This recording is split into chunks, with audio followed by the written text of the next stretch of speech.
In our next to last chapter, we're going to talk about prevention and rehabilitation.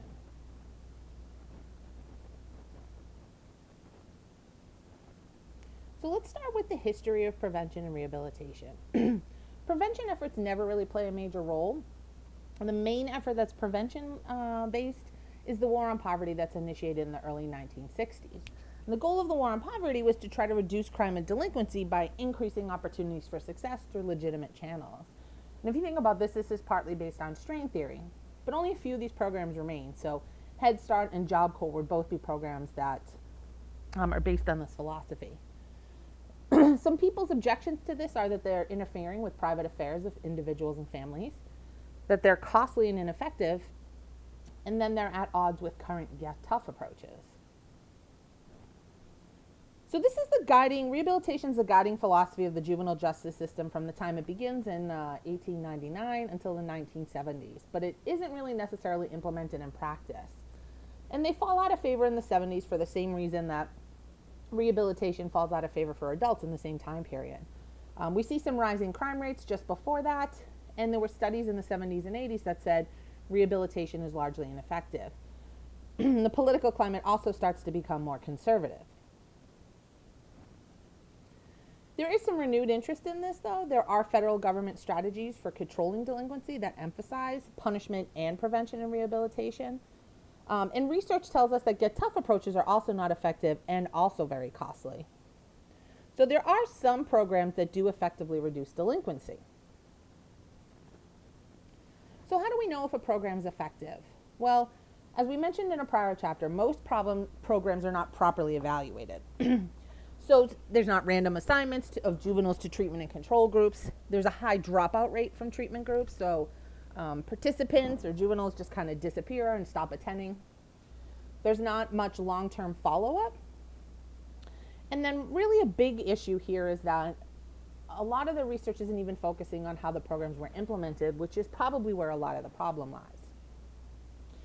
So some tentative conclusion tells us that well-designed, well-implemented programs can reduce delinquency from 20 to 50%.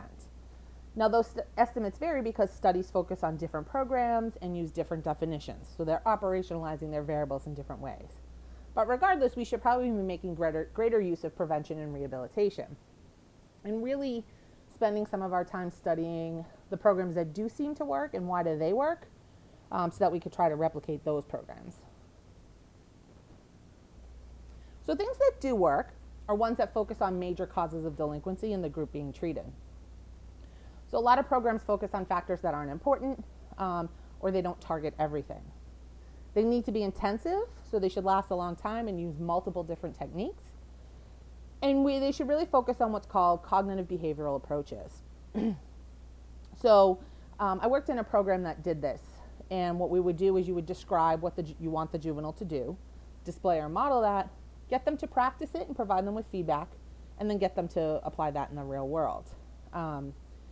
So things like, we'll often tell a kid that they have a bad attitude, but we often don't explain to them what we mean by a bad attitude.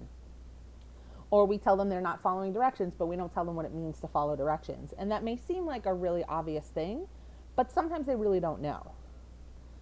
Because this is so intensive, though, it's very costly and difficult to implement on a large scale.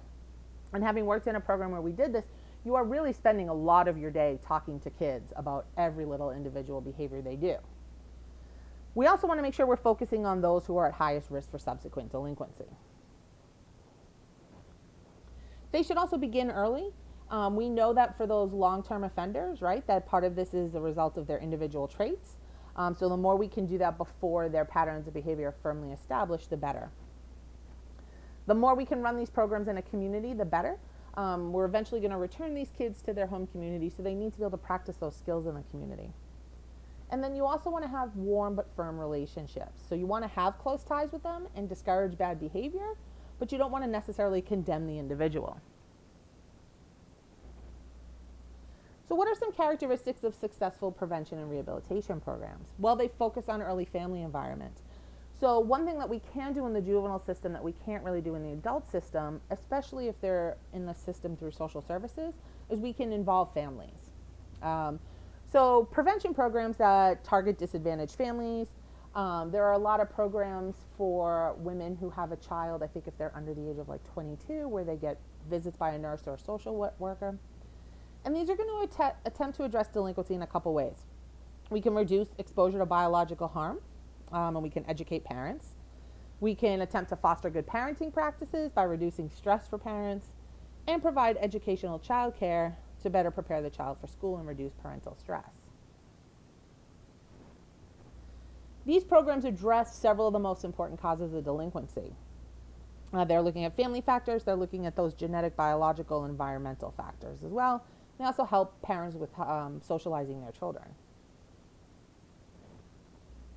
So parent training programs are typically for families of delinquents or juveniles at risk and families at risk. And they will often include things like effective discipline, how to resolve conflicts, better communication skills. An important thing too is altering expectations parents have for their children and spending more time together engaging in pleasurable activities. There's difficulty implementing these. How do we get it to the parents who most need to participate? A lot of parents too that are experiencing stress in multiple areas: poor housing, work, poverty, family violence. But these programs are effective. They strengthen that bond, reduce family conflict, reduce strain, increase social control. So these are programs that basically hit all the major factors we know contribute to delinquency. School factors. We can target children in disadvantaged areas for preschool programs and attempt to promote social and intellectual development. The best preschool programs begin early, last 2 or more years, have low student-teacher ratios, and continue to provide assistance once a child begins school. In school programs, we could try to work with kids that are doing poorly in school, kids that teachers label as disruptive.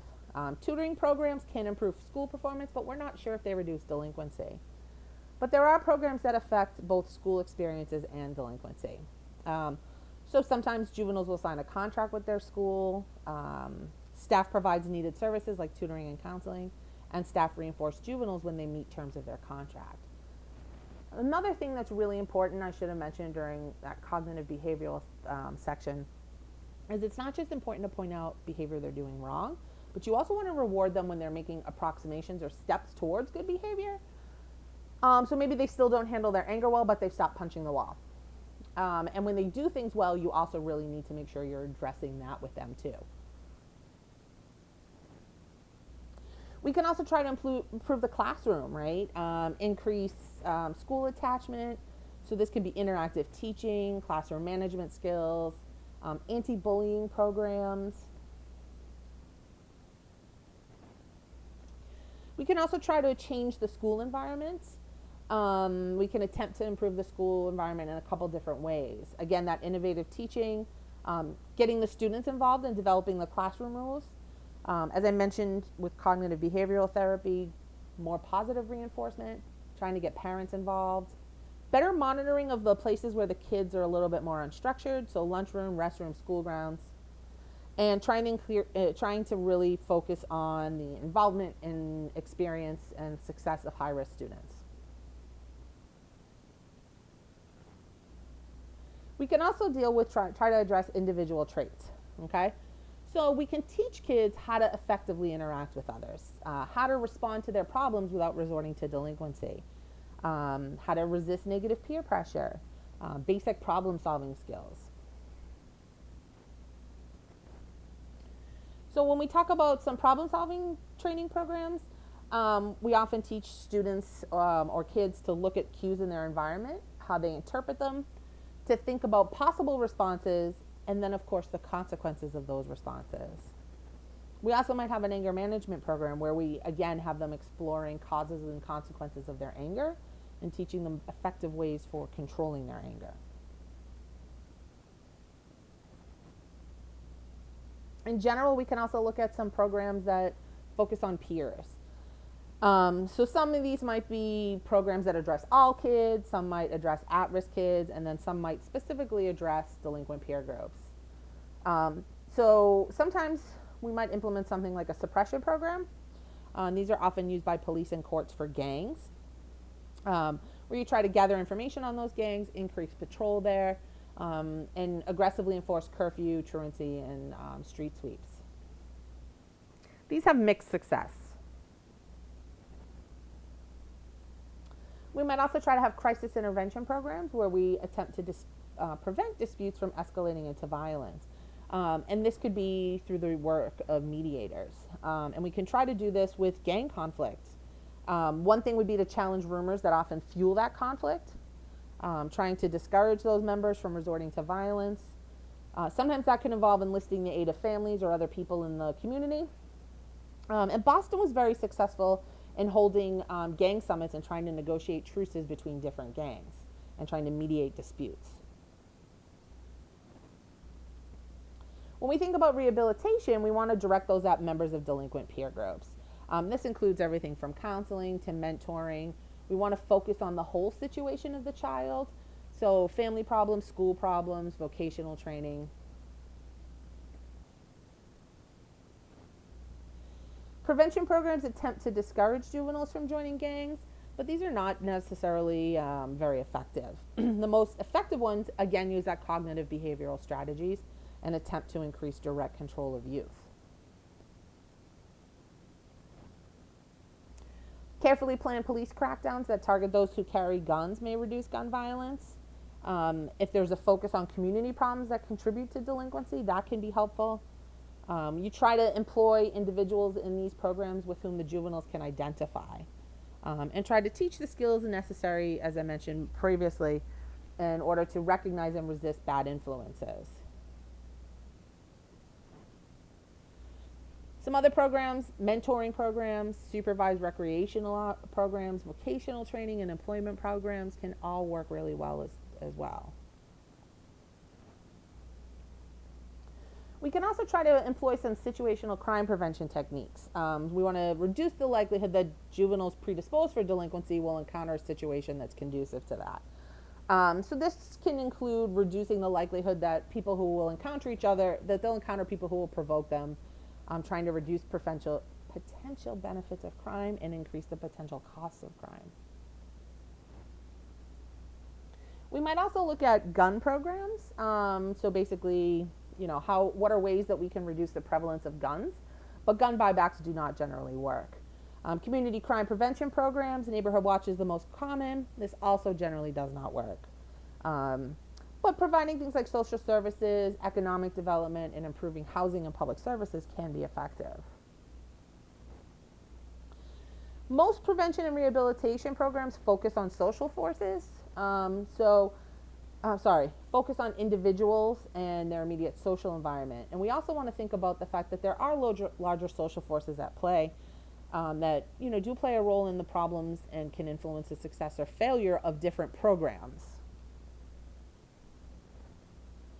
The economy is the most important. So we have about 20% of children living in families below the poverty line, and that contributes to a wide range of problems: poor health care, family, school, and neighborhood problems. So any serious approach to reducing delinquency does have to address that. So how can we get jobs to the inner city areas? How can we get people to hire people from these areas? How can we get people from the inner city to suburban jobs? We can help families collect child support and increase social services. There have been signs of improvement. There's been a decrease in the poverty rate, decreases in rates of teen pregnancy, decreases in the number of people on welfare. But a lot of funding for social problems has been dramatically reduced. So, as I mentioned, successful programs address the causes of delinquency, and they are cost effective. You can pay for this by either trying to prevent something, or you could pay to incarcerate people later on.